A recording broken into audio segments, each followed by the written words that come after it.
memainkan pernapasan ketika sholat itu akan lebih khusyuk. Napas panjang, Allahu Akbar, Bismillahirrahmanirrahim. Ya, sambil napasnya itu tenang, jangan coba napasnya terengah-engah, pasti bacaannya juga akan cepat. Bismillahirrahmanirrahim, nah gitu kan. Tapi kalau pelan-pelan, Bismillahirrahmanirrahim, Alhamdulillah, nah itu kan lebih enak. Lebih memaknai apa yang kita baca ketika sujud, Engkaulah yang maha suci, kita tuh masih banyak dosa gitu kan, gitu. Sampai ketika tahiyat kita mendoakan saudara-saudara kita, kaum muslimin dan muslimah, para pendahulu kita, para turunan nabi-nabi kita pada Rasulullah gitu kan, kita mendoakan. Makanya di akhir tahiyat kita berdoa buat diri kita. Setelah itu kemudian kita baca Quran. Allah berfirman, barang siapa yang mengingatku maka hati akan tenang. Berarti kan ada ketenangan. Nah, ketika tenang karena sudah sholat gitu. Nah, tidurnya berarti kita sudah melakukan ritual itu, adab-adab sholat itu, berarti pengalihan fokus sama yang lain itu akan hilang. Fokus yang lain itu akan hilang. Kita fokus kepada tata cara ibadah kita fokus pada Allah. Bahwa sesungguhnya hidup ini lillahi ta'ala, hanya untuk Allah. Kenapa yang paling efektif obat orang anxiety itu adalah mendekatkan kepada agama. Ya. Manusia ini akan tenang hidupnya apabila dia dekat agama, apabila dia menjalankan perintah agama, perintah Allah, gitu kan? Sama ikan juga akan tenang apabila dia berada di air. Kalau dia di darat, dia akan kekelepekan. Aduh, akhirnya mati di darat. Sama ketika kita menjalankan perintah-perintah agama, gitu kan, cara-cara semua itu akan tenang karena kita juga sudah ridho. Nah, saya meninggal hari ini, saya dicabut nyawa hari ini karena saya dalam keadaan beriman pada Allah. Imam Syafi'i menyatakan, Imam Ghazali menyatakan bahwa kematian seseorang itu datang dari kebiasaannya. Kalau dia kebiasaannya mancing, berarti dia mati dalam keadaan saat mancing, ya pulang mancing, lagi pergi mancing, lagi bikin alat-alat pancing, lagi beli alat pancing, lagi ngobrolin mancing. Nah, kalau kita lagi menjalankan ibadah, lagi ngurus suami untuk ibadah, Mbak Pira jadi pegawai negeri, kerja juga ibadah, ngebantu orang lain, gitu kan. Kang Bima juga dalam bisnis juga ibadah, membuka lapangan kerja buat orang lain, itu juga sama begitu. Nah, jadi kalau menurut saya secara pribadi, ketika kita berpegang kepada agama, maka tidak ada urusan dunia. Karena urusan agama itu sudah mencakup untuk kehidupan dunia. Cara-cara berdagang ada, cara-cara berkeluarga ada, ngurus anak. Coba apa yang tidak ada aturan dalam agama? Selama dalam kehidupan kita sehari-hari, mengatur atau menjalankan kehidupan ini aturan agama, maka kita ini berada di jalan agama, di jalan Allah. Dan ketika mati, yes, ini jalan terbaik buat saya. Gitu, ya, jangan sampai kita mati dan tidak beriman, tidak yakin, mereka kematian. Jangan, ini ada salah satu salah satu bahwa ketika dia mengsugesti diri dia A, itu akan terjadi A. Gitu. Jadi hati-hati dengan bahwa Anda punya gejala-gejala, trigger-trigger itu berdasarkan sugesti Anda sendiri. Anda itu sudah menghipno diri sendiri. Anda hipno, saya kalau tidur siang mimpi buruk. Nah, itu kan sudah disarankan sama Anda kalau saya tidur siang mimpi buruk. Kalau kata Mbak Pira, saya nggak marah tidur siang, karena kalau tidur siang pusing. Jadi aja pusing, gitu kan. Nah, itu. Nah, cuma ada aturan agama yang memang itu akan terjadi. Dan kenapa sih harus pakai aturan agama? Ya itu karena itu manual book-nya. Kalau hidup kita berdasarkan manual book, maka hidup kita akan bahagia. Handphone, alat-alat elektronik apa kalau dijalankan sesuai dengan manual book, maka handphone atau alat-alat elektronik itu akan awet. Kita punya radio, kita punya handphone, punya handphone dicas pakai casan apa aja, yang penting memaju aja. Pasti handphonenya akan error. Baterainya akan cepat ngembung atau cepat ngedrop karena tidak sesuai, ya kan? Nah, kalau Anda kan biasanya berpikirnya begitu, yang penting menyala. Nah, dalam kehidupan juga begitu. Dipikirin yang penting mah bahagia, ternyata ujung-ujungnya Anda tidak bahagia.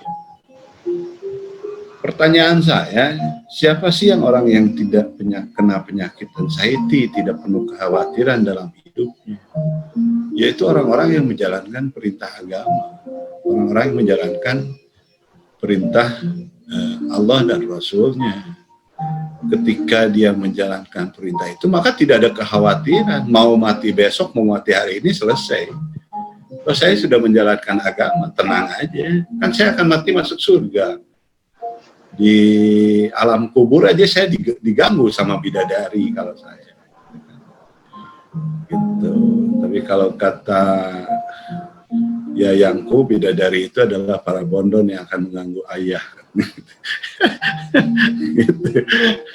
Tahu bondon tidak? Tahu nggak? Wanita-wanita perayu gitu.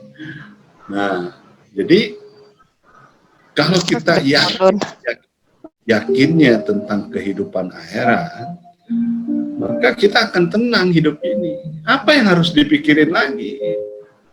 Sholat udah, saya berbuat baik sudah, tidak benci sama orang lain sudah. Ada satu sahabat ketika Sayyidina Ali, sahabat-sahabatnya berkumpul, Rasulullah SAW bersabda, sebentar lagi akan ada ahli surga yang akan datang. Dia sholat biasa, kemudian pulang lagi, selesai. Sampai 3 hari berturut-turut Rasulullah mengatakan begitu. Akhirnya Sayyidina Ali penasaran apa yang dilakukannya. Akhirnya Sayyidina Ali berbohong. Wahai sahabatku, saya sedang ribut di rumah, saya ingin nginep dengan Anda. Bolehkah saya nginep di sini? Boleh.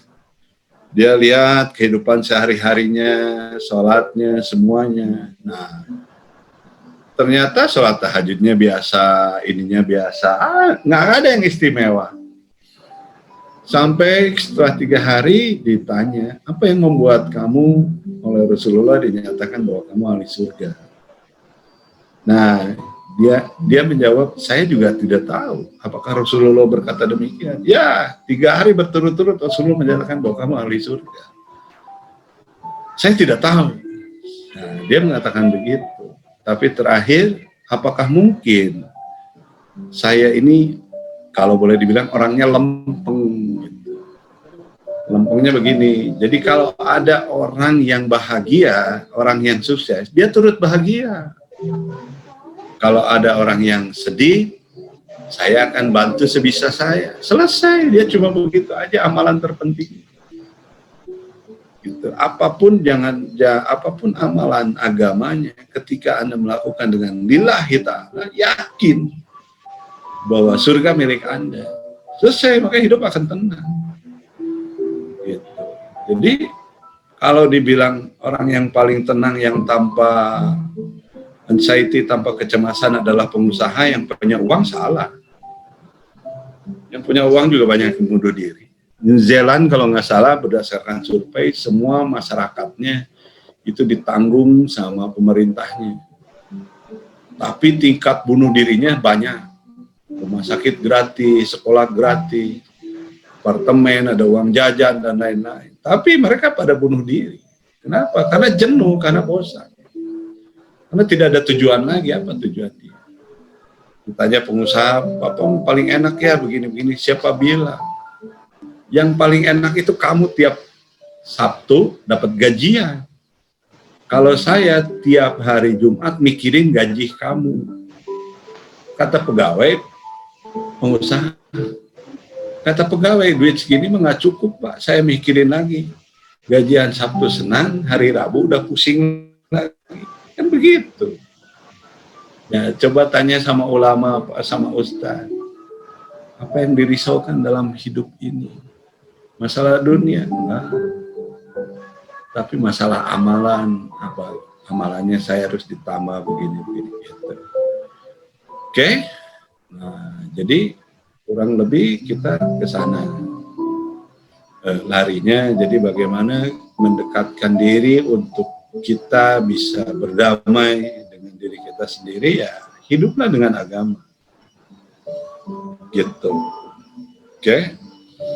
Intinya bahwa jangan pernah kita minta, saya sering mengatakan ini di Zoom saya tadi ketika ini, jangan pernah kita minta dihargai sama orang lain. Karena ketika kita dihargai oleh orang lain, dibeli harganya oleh orang lain, maka kita akan sibuk melayani dia. Habis dia baik sih, habis dia senyum terus sih.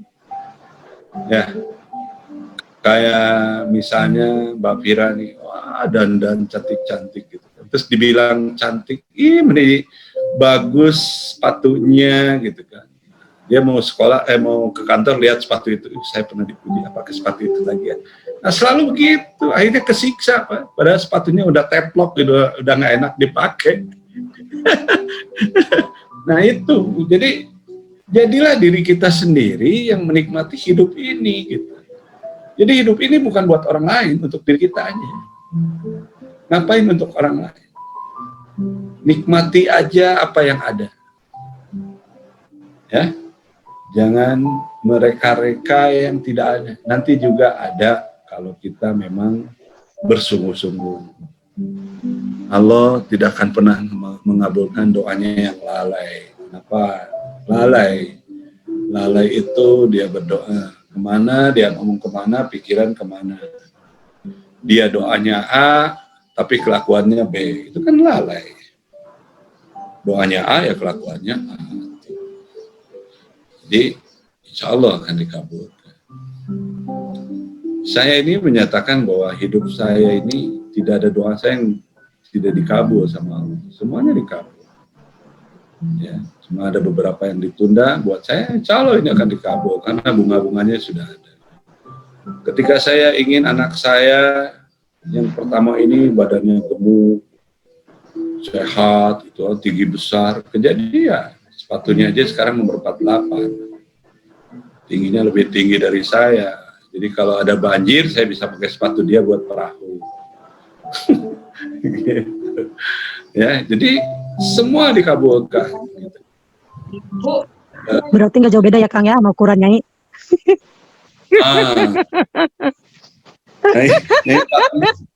Ini makan kedua. Bau. Astagfirullahaladzim, Teh Nyai, istighfar.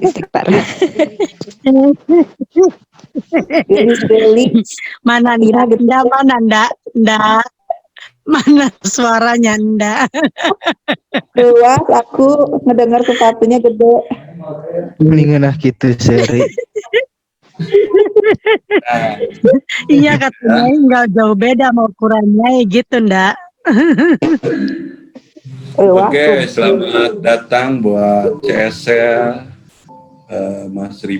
Kang Ripah. Terus yang baru siapa lagi tadi? Oh, Kang Ripah. Kang Ripan ta cuan-cuan wae. Cuan. Nyimak. Mahina ya, Mahina ini. Oke, Pak Wahyu, mau kita mulai aja? Boleh, siap. Ya, oke, selamat malam. Bismillahirrahmanirrahim. Assalamualaikum warahmatullahi wabarakatuh. Waalaikumsalam. Malam ini sebenarnya sesi kedua tentang melawan kecemasan. Jadi buat teman-teman yang baru gabung, saya sedikit mengingatkan juga buat yang sudah gabung bahwa otak kita itu perlu definisi, perlu gambar, perlu penjelasan yang jelas. Sekarang ketika kita ke anak kita bilang jangan nakal, maka bahasa jangannya itu diabaikan. Yang dia penasaran dengan kata-kata nakalnya. Akhirnya dia berpikir apa itu nakal. Dan dia mencoba melakukannya, dan ketika ibunya bilang itu nakal, berarti dia tahu bahwa itu adalah nakal. Sama, teman-teman juga ketika diponis katanya, kalau saya sih bilang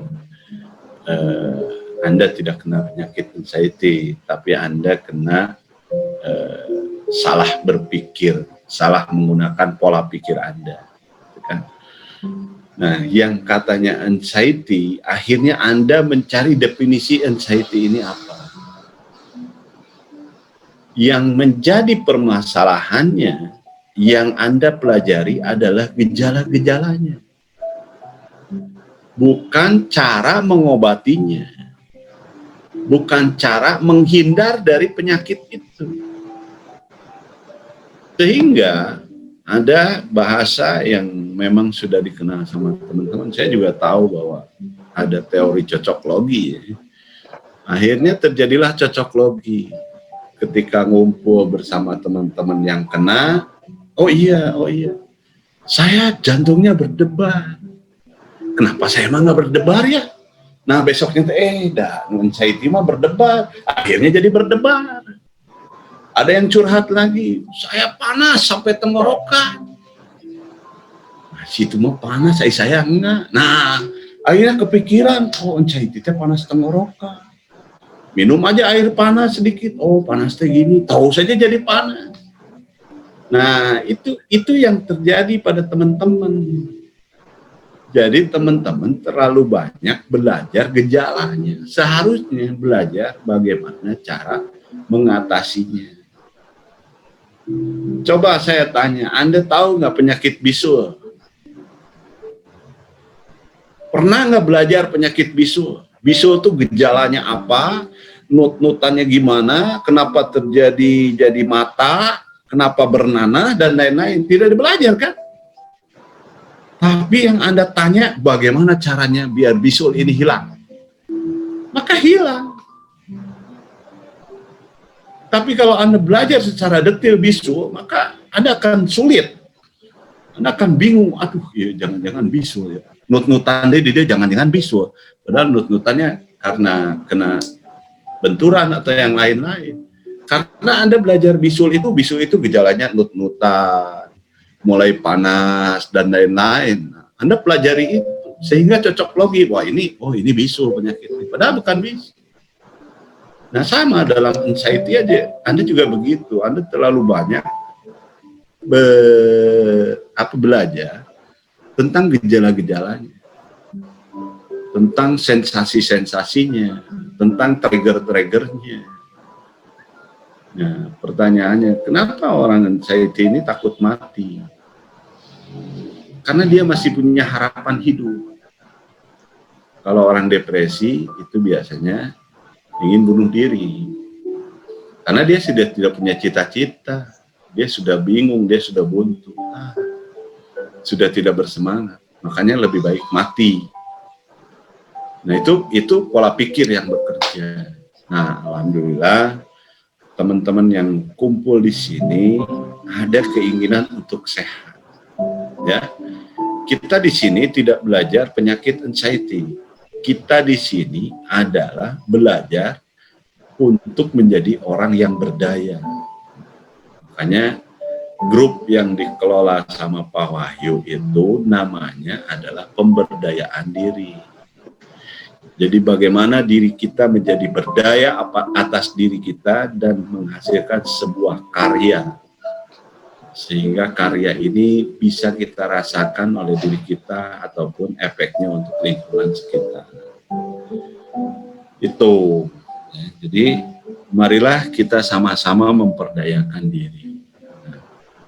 Dalam buku saya belum muncul ya bukunya, udah hampir 2 minggu ini nih tulisan saya terganggu karena harus laporan akhir tahun. Nah, dalam buku saya atau menurut saya itu ada teknik-teknik bagaimana terapi-terapi, tool-tool, teknik-teknik, alat-alat untuk diri kita berdaya. Salah satunya adalah dengan awalnya kita harus dengan melakukan pernapasan yang baik. Ya. Setelah pernapasan dengan baik, maka kita akan bisa memasuki alam relaksasi. Alam relaksasi itu adalah alam fokus, karena ketika kita rileks, berarti kita akan fokus. Nah, fokus ini, kenapa fokus ini harus menggunakan pernapasan yang baik? Karena fokus ini adalah satu kerja pikiran yang biasanya diabur, yang biasanya terserah mau bagaimana saja. Tapi pada saat fokus, kita ini harus memfokuskan, membentengi yang lain, fokus pada satu hal. Artinya kerja otak ini cukup lumayan. Jadi untuk kerja demikian, maka itu perlu pernapasan yang baik. Ya, karena oksigen ini menyerap 20% dari setiap tarikan napas. Jadi kalau napas kita bagus, berarti kita akan cepat fokus. Nah, kan? Coba kalau Anda ngelamun atau begini kan, gini aja. Tapi kalau Anda fokus, ini sudah agak kerum sedikit. Siapa ini ya? Kenapa ini? Nah itu ya, jadi pernapasannya harus baik. Ketika pernapasan baik, ke otak, fungsi oksigen ke otaknya lebih banyak, ke ototnya pun banyak. Dan yang mengirimkannya itu hemoglobin, HB. Maka ketika pernapasan baik, artinya paru-parunya bagus, karena selalu latihan napas panjang, HB-nya bagus, berarti kiriman oksigen ke otaknya juga bagus, ke seluruh ototnya bagus, maka Anda akan memasuki alam relaksasi dengan cepat. Hebatnya ketika Anda memasuki alam relaksasi dengan cepat, yang kata Mbak Apriani itu kan alam bawah sadar, yang tahu nama alam bawah sadar tapi tidak tahu fungsinya, gitu kan.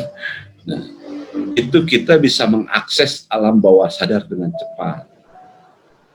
Jika kita bisa mengakses alam bawah sadar dengan cepat, maka orang-orang psikolog bilang dia akan merasakan bahwa dia seolah-olah memiliki indera keenam. Jadi intuisinya itu ada. Intuisi itu apa? Intuisi itu adalah data-data yang kita butuhkan saat kita berpikir, saat kita menghadapi sebuah masalah. Nah, yang Anda lakukan, intuisinya adalah intuisi negatif, karena Anda berpikir ke arah sana. Jadi ketika Anda menyatakan, oke, saya makan jeruk nipis atau jeruk lemon, maka perut lambung saya akan naik. Padahal beberapa ahli menyatakan lemon itu tidak menyebabkan asam lambung. Menyatakan asam dan lain-lain, nah itu salah satu contohnya. Nah, balik lagi ke dalam diri kita bahwa kenapa kita perlu gambar, yaitu tadi. Mulai dari sekarang, karena grup kita ini atau komunitas kita ini adalah menjadikan kita berdaya. Tolong teman-teman, mulai saat ini browsing sesuatu yang menjadi menjadi solusi buat Anda sehat, buat Anda lebih berdaya. Misalnya browsing tentang kata-kata positif. Nah, coba kumpulkan kata-kata positif ini, belajar menulislah sedikit saja, sehari 2 atau 3 kata-kata positif, tulis di kertas, kemudian diartikan kata-kata positif ini apa. Seperti kemarin saya bilang sehat. Sehat itu apa? Sehat itu sebuah tujuan yang global. Tapi secara spesifiknya itu sesuai dengan apa yang ada dalam pikiran Anda. Mungkin Mbak Apriani bilang sehat itu ketika badan tidak terasa apa-apa. Loh, orang yang kena corona aja disebut sakit, dia nggak ngerasa gejala apa-apa, tapi dia dinyatakan sakit. Nah, gitu kan? Sementara definisi sehat menurut ilmu faal itu ada 3, sehat statis, sehat dinamis, terus sehat bugar, gitu kan, kebugaran, gitu kan. Nah, sehat statis itu dia sehat, tapi dia ketika bergerak sedikit dia sakit, dia lelah, jantungnya terlalu berdebar, berarti dia sehat hanya secara dinamis, gitu, tidak sehat secara statis, secara dinamis. Bentar ya, saya ini musiknya gitu. Nah, jadi Anda juga harus mendefinisikan sehat itu apa menurut Anda. Anda inginnya sehat itu apa? Silakan definisikan oleh Anda. Saya sehat. Saya sehat. Sehat menurut saya adalah ketika saya mampu melakukan pekerjaan sebagai ibu rumah tangga dengan baik dan benar. Dengan semangat yang tinggi berarti sehat. Ya sudah, itu tulis. Jadi definisi itu diinikan sama otak Anda. Oke, dipikirkan sebentar ya. Dipikirkan sama otak Anda, diterjemahkan sama otak Anda, maka akan diperintahkan pada tubuh Anda. Ketika pagi-pagi Anda menyatakan afirmasi, saya sehat, saya kuat, saya bahagia, definisikan dong oleh Anda. Sehat menurut Anda itu apa? Bahagia menurut Anda itu apa? Jangan sampai bahwa sehat yang ada dalam pikiran Anda sudah tercapai, tapi Anda tidak puas. Karena Anda tidak tahu definisi sehat menurut Anda apa, definisi bahagia menurut Anda apa. Ya, ada orang yang punya mobil sport, punya rumahnya mewah, punya pembantu 5 atau sampai 10, tapi dia tidak bahagia. Kenapa dia tidak bahagia? Ya, karena menurut dia bahagia itu ketika dia punya anak. Ya. Jadi tolong pikirkan sama Anda, bahagia menurut Anda itu apa? Nah, ketika sudah ada jawabannya, bahagia menurut saya adalah A. Nah, sekarang yang ada di samping Anda, di hadapan Anda, apakah itu bukan kebahagiaan? Bersyukur juga dengan yang ini sebagai tujuan. Jangan sampai yang ini dilupakan, yang ini juga nggak tahu apa yang kita inginkan. Saya ingin bahagia. Bahagia seperti apa? Ya pokoknya kayak orang lain lah bahagia. Yang mana orang lain yang saya tanya? Yang seperti apa orang lain itu bahagia? Apakah seperti Niki Mirjani? Apakah dia bahagia? Ya kita juga nggak tahu. Hati dia seperti apa? Apakah seperti apa? Siapa yang Rans Tip itu, Raffi Ahmad? Mobilnya banyak, semua banyak. Apakah dia bahagia? Kita juga nggak tahu. Definisikan bahagia itu untuk diri kita sendiri, sehingga definisinya jelas. Sehingga kita akan menikmati kebahagiaan itu dengan maksimal. Jadi bahagia itu tidak maya, bahagia itu tidak tidak apa ya, tidak berupa bayang-bayang. Oke, paham ya? Ngerti nggak? Nah, itu dari bahagia, dari sehatnya. Coba afirmasi itu. Katakan hal-hal yang positif, dan yang positif itu diterjemahkan. Oke? Dan jangan lagi mulai saat ini kita mengenal kata-kata negatif. Kalau bisa kata-kata negatif itu tidak bisa Anda terjemahkan. Ya. Nah, banyak teman-teman juga di sini ada yang tidak bisa menerjemahkan apa itu anxiety. Tapi Anda hanya bisa menerjemahkan tentang gejalanya. Prosesnya nggak tahu. Pokoknya gejalanya begini, saya juga bingung. Ya iya. Anda juga tidak tahu penyakitnya apa, definisinya apa. Yang tahu adalah gejalanya, makanya bingung. Makanya orang bilang bahwa orang anxiety ini aneh, di luar logika. Ya karena Anda tidak melogikakan apa itu arti kecemasan. Oke, saya jelaskan. Dalam dunia olahraga atau dalam kehidupan sehari-hari, kecemasan itu ada 3. Yang satu, kecemasan yang pas, di mana dia cemas ini hadir untuk jaga-jaga diri dia. Misalnya ketika saya pergi dulu, jaga-jaga, ke depan akan ada hujan.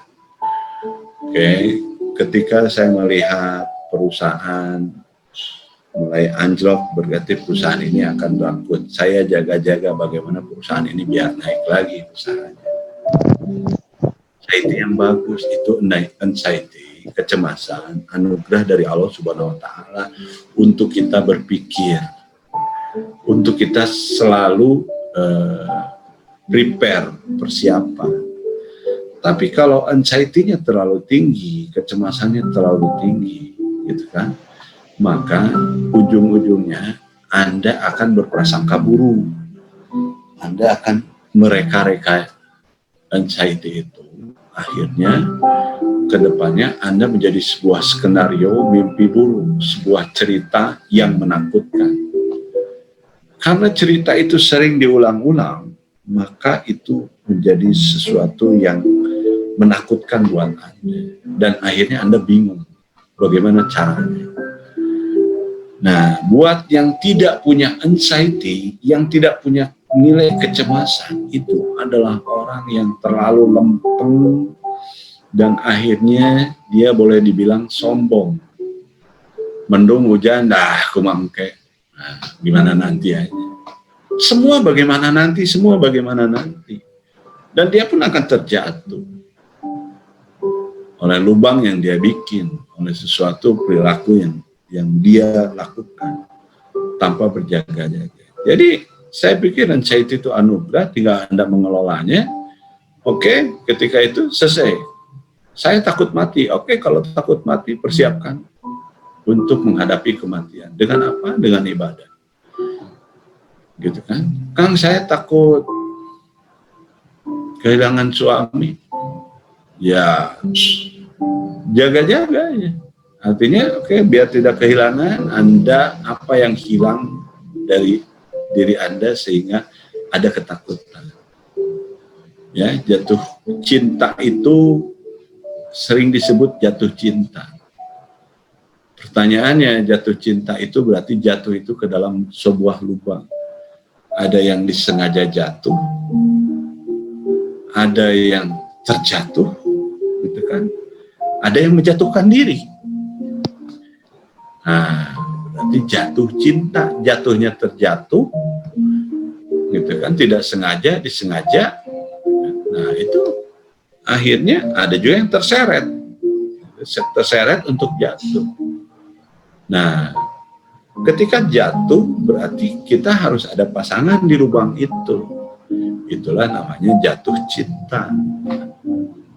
Nah, bagaimana Anda bisa berada di dalam lubang itu dengan aman, nyaman? Berarti harus ada saling pengertian, saling memahami, yaitu karena cinta, semua perbedaan itu akan hilang. Yang diinikan adalah kesamaannya. Gitu. Ya, jadi Anda nggak usah khawatir kalau Anda tahu definisinya seperti apa. Hidup ini harus belajar, tiap hari belajar.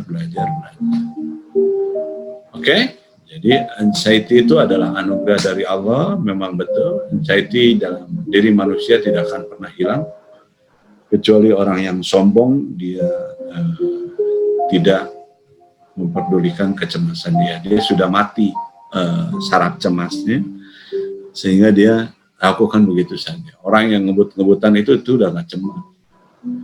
Wah, ngebut di jalan seenaknya itu kan sudah nggak cemas. Nggak cemas buat jatuh, buat tabrakan, gitu kan, buat terpleset dan lain-lain. Tapi kalau kita orang yang normal kan cemas, hati-hati, awas itu, lihat kiri kanan ada yang jalan, itu kan kecemasan juga. Jadi kehati-hatian. Jadi sekali lagi, mulai saat ini setting dalam pikiran Anda, ketika Anda cemas itu anugerah.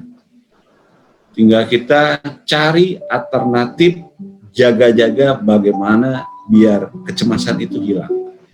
Artinya persiapan, prepare.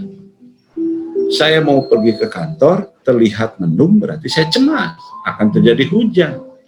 Persiapan saya bawa jas hujan, selesai. Jangan terlalu dipanjang-panjang. Nanti kalau ada halilintar gimana? Ya, ada petir bagaimana? 1.000.001 orang yang naik motor kena petir, gitu aja selesai. Nanti kalau ada lubang, ada genangan air, ada lubangnya, ya hati-hati aja. Kalau jalannya ada air nanti licin, kayak baru anak kemarin aja naik motor. Gitu aja selesai. Korek lagi alam bawah sadarnya mana yang bisa jaga-jaga ketika hujan terjadi. Bagaimana dulu kita selamat ketika kita hujan-hujanan, selesai. Ya, jadi ketika Anda khawatir apapun, lihat di alam bawah sadar tentang kesuksesan Anda menghadapi rintangan itu semua. Ya, nah, segitu aja pembukaan dari saya. Kita akan mulai sesi hipnonya. Oke. Nanti saya akan cerita di dalam hipno ini, season kedua ini, bahwa kita lebih berdamai dengan diri kita. Artinya perdamaian ini bisa terjadi jika musuh-musuh yang ada di dalam kita sudah berdamai. Karena ketika kita sudah berdamai dalam diri kita, ada memori-memori kita, apa ini? Masih ada? Pak Wahyu masih ada suara saya? Ada tulisan. Masih. Internet hilang. Masih ya? Oke, jadi perjalanannya adalah saya akan mengajak Anda ke masa lalu Anda, di mana dengan siapa Anda memiliki masalah, dengan siapa Anda merindukan siapa, atau dengan siapa Anda ingin minta maaf, itu silakan Anda munculkan orang-orangnya, dan mulai saat ini tempatkan dia di posisi yang paling pantas menurut dia. Kalau orang itu adalah orang yang nggak kenal tapi kamu pernah nyakitin, kalau orang itu adalah mantan terburuk Anda dan Anda tidak mau, karena ngelihat Mbak Pira jadi ingat mantan, mantan terburuk Anda dan Anda tidak mau mengingat lagi, maka hapus semua, hilang namanya, hilang wajahnya, hilang rupanya, semuanya hilang. Suaranya pun jadi hilang di dalam kita. Karena gini, ketika saya ketemu dengan misalnya siapa, Apriani, berarti saya ketika ngelihat wajahnya, walau tidak berbicara, saya tahu cara ngomongnya seperti apa.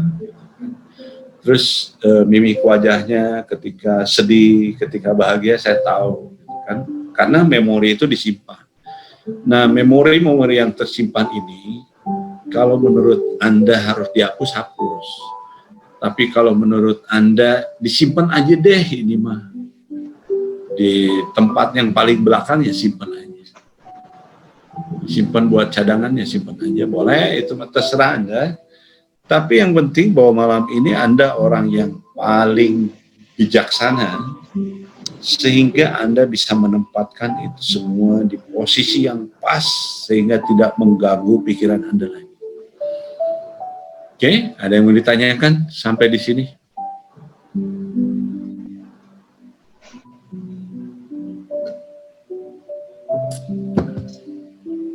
Oke, ada yang mau ditanyakan? Mau nanya, Kang. Ya. Tapi takut nggak nyambung sama Apa-apa apa yang nggak akan. nggak apa-apa, udah biasa cara nyambung. Enggak, Iya. aku tuh pengen nanya. Soalnya aku tuh susah banget, Kang, kalau mau fokus buat sholat. Jadi aku tuh malah kadang aku tuh bisa sampai kayak aku malah sampai saking nggak fokusnya tuh aku tuh bisa sampai lupa aku tuh rakaat berapa ya gitu. Apalagi kalau kayak zuhur, asar atau isya yang rakaat 4 ya, yang 4 rakaat itu tuh aku sering kayak lupa. Itu rakaat berapa ya? Rakaat berapa ya gitu. Kayak susah banget mau fokus. Kayak kenapa ya gitu. Oke. Sebenarnya nggak Jadi, nyambung. jadi kamu jangan fokus pada rakaatnya. Kamu fokus Karena sering kelupaan, Kang. Jadi aku fokusnya ke sana. karena kamu fokus lupa, jadi lupa. Coba, jangan nanti kita ini otomatisasi. Kamu pernah lupa nggak jalan pulang ke rumah? Enggak. Hah? Kamu ingat-ingat lupa? Nggak pernah kan? Kamu pernah nginget-nginget nggak? Nggak kan? Ya nggak? Kamu udah berapa tahun sholat? Dan sekarang kamu naik motor, kamu fokus takut jatuh, akhirnya jatuh. Kamu fokus hati-hati gitu, akhirnya hati-hati dan bisa jatuh. Buat teman-teman juga sama. Ketika Anda usaha, jangan fokus pada bangkrut, tapi fokus pada berkembang, tumbuh dan berkembang. Hidup itu tumbuh dan berkembang. Kalau kita fokus pada bangkrut, kita akan bangkrut. Karena kita berpikir tentang bangkrutnya.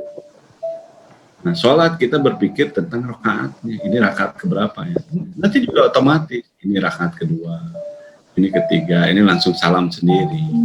Karena kita pulang ke rumah juga kadang-kadang tidak menghafal jalan, tahu-tahu nyampe aja rumah. Ya. Kalau bawa mobil, kalau bawa motor, gitu. Nah, itulah uniknya pikiran.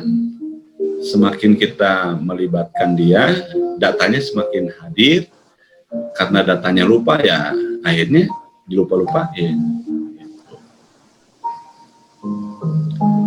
Jadi ketika Anda fokus lupa dengan mantan, akhirnya jadi ingat. Nah, gitu, ya. Nah, jadi gini Mbak Fira, bahwa kenapa kita melakukan perjalanan malam ini, yang menyebabkan Anda tidak fokus itu karena Anda punya masalah dengan masa lalu Anda. Oke? Nah, ketika ada masalah dengan masa lalu Anda, maka Anda selalu diganggu oleh masa-masa itu. Ya. Gitu. Jadi nanti curahkan apa yang mau dikatakan, apanya, tapi posisikan posisinya di posisi yang pas. Dan keluarkan unek-unek yang ada dalam diri kita yang kita tidak mau tapi kita lakukan, buang jauh-jauh. Kadang-kadang kan kita itu begitu, saya tuh nggak mau begitu, tapi kenapa saya ini begini? Ya, karena itu jaringan plastisitasnya di dalam pikiran Anda itu masih ada, sudah terbangun. Gitu, oke? Ada yang mau ditanyakan lagi?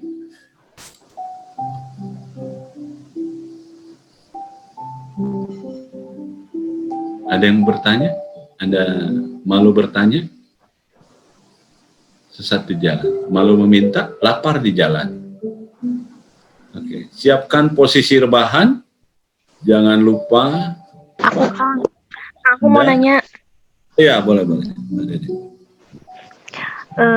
Aku kan selama 10 bulan ini ya gak berani nyetir motor sendiri. Jadi di pikiran itu kayak negatif gitu, jadi gak berani motor juga, aku gak dikeluarin selama 10 bulan. Saya tulis dulu di sini. Padahal Padahal dulu ya aku kemana-mana sendiri. Kalau sekarang kemana-mana takut gitu. Suka berdua aja, ke kampus juga gitu. Ya. Apa yang terjadi sebelum terjadinya ketakutan? Pernah jatuh? Iya, trauma. Enggak. Enggak, aku mikirnya non pas kena serangan pertama gitu, takut di motor kenapa-napa gitu. Misalkan takut di motor tiba-tiba sesak napas, takut di motor tiba-tiba Berarti itu efek yang terjadi, skenario kedua, skenario ketiga, sehingga Anda bangun skenario itu dengan ketakutan yang lain-lain. Ya. Nah, intinya bahwa sekarang adalah saya nggak nyaman ngelihat Mbak Apriani pegangin ini jidat aja, kenapa pusing? Kayak yang udah badan tuh udah nyaman, terus tadi kan ngeluarin keringat, terus habis cemas, terus Ya udah nyaman, sehat, suka lemes. sakit. Kamu mah udah sehat, bikin lagi sakit. Bukan, jadi rasanya lelah gitu. Ya Lagi udah menikmati. pegang apa-apa, diemin aja, dengerin kok. Udah sehat, keringat udah keluar, udah bisa mandi. Ya, jadi gini, jadi apa? Nah, ketakutan naik motor itu skenario selanjutnya. Sebenarnya inti dari cerita Anda ini apa? Itu kan? Nah, Anda harus tahu jalur ceritanya seperti apa, pemeran utamanya siapa.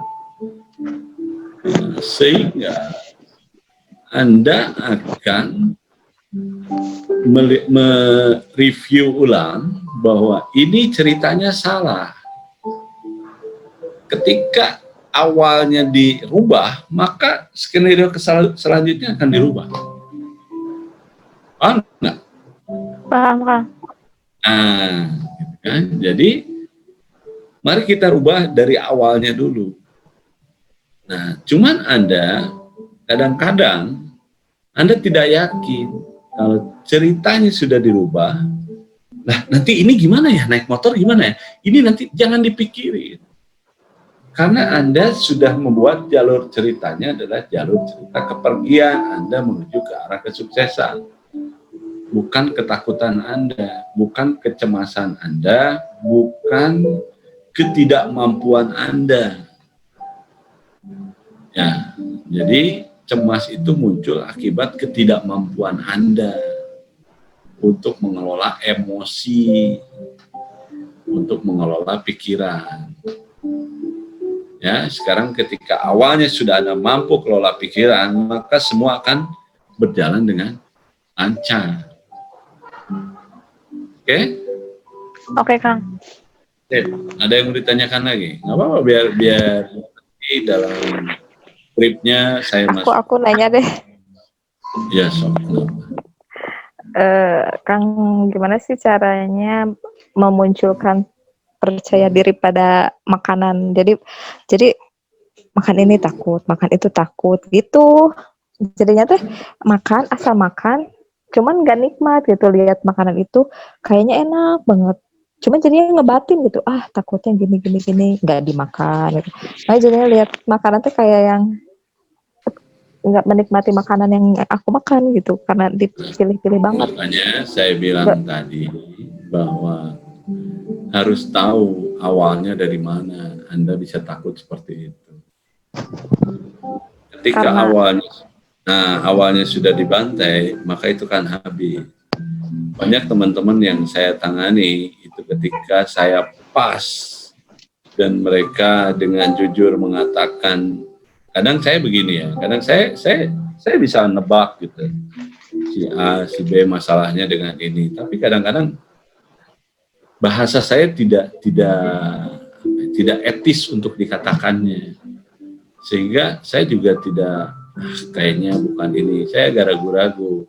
Nah, ketika teman-teman jujur gitu kan, ketika saya sama Pak Wahyu itu kan, Pak Wahyu itu jujur ngomongnya begini ya, dalam 2 hari setelah hari pertama di hipno, dia hari keduanya terasa pusing, hanya siap besoknya terasa pusing, hari keduanya langsung hilang semua gitu. Jadi Iron Man, oh bukan Iron Man, Pak. Passion. Kang Roni itu. Jadi ada sebutan-sebutan nih. Nah, seperti itu. Jadi kita harus tahu dulu jalur cerita yang Anda buat ini pemeran utamanya siapa sih? Terus dia ini bercerita tentang apa? Kenapa terjadi begini? Nah, yang selanjutnya ini aksesoris. Takut dengan makanan, takut dengan ini, takut dengan itu. Nah, kalau itu kan ketika sudah dihipno, dia dengan berani hajar semua makanan. Tapi masih ada beberapa yang tersisa. Gitu kan? Karena saya ngambilnya mungkin dari bab 2. Dari bab 2 ke sana habis tuh. Bab 1-nya saya nggak bantai. Nah, beberapa hari kemudian saya bantai bab 1-nya habis semua. Gitu. Tinggal yakin aja bahwa cerita Anda sudah berubah. Skenario Anda sudah berubah. Jadi gini, kekhawatiran itu adalah sebuah skenario yang Anda buat, tapi skenarionya skenario negatif. Selalu dengan pikiran-pikiran negatif. Kalau gini gimana ya? Kalau begini, tapi hasilnya negatif. Maka sesuai dengan hukum pikiran, ketika Anda berpikir paralel, hukum pikiran paralel itu ketika Anda berpikir negatif, masuklah semua informasi negatif. Ketika Anda berpikir positif, negatif stop, maka berpikir positif akan hadir semua. Gitu. Oke? Jadi nanti mudah-mudahan setelah malam ini Anda dengarkan dengan fokus, duduk di tempat yang nyaman atau posisi rebahan yang paling nyaman. Jangan lupa kuota, jangan mencuri wifi tetangga karena itu adalah dosa. Ya. Terus apa ya, begitulah. Yang penting Anda nyaman. Jangan lupa bawa uang. Siapa tahu dalam perjalanan Anda punya utang, bayar aja nanti dalam perjalanan Anda. Ya, kadang-kadang mimpi itu suka menjadi sebuah pikiran yang lain-lain. Padahal mimpi itu adalah sebuah bunga tidur, sebuah cerita yang Anda pikirkan. Oke, ini melebihi dari mimpi karena saya akan mengajak Anda menuju ke alam bawah sadar. Oke, yang ridho, yang bisa, silakan nyalakan kameranya sehingga saya bisa melihat mikro ekspresi Anda. Apakah Anda sudah betul-betul memasuki alam relaksasi atau belum? Kan? Kalau sudah di gelombang otak alfa, maka saya akan lebih nyaman lagi, lebih norolang lagi untuk memberikan sebuah sugesti kepada Anda. Oke? Good? Sudah siap semua? Siap, Bang.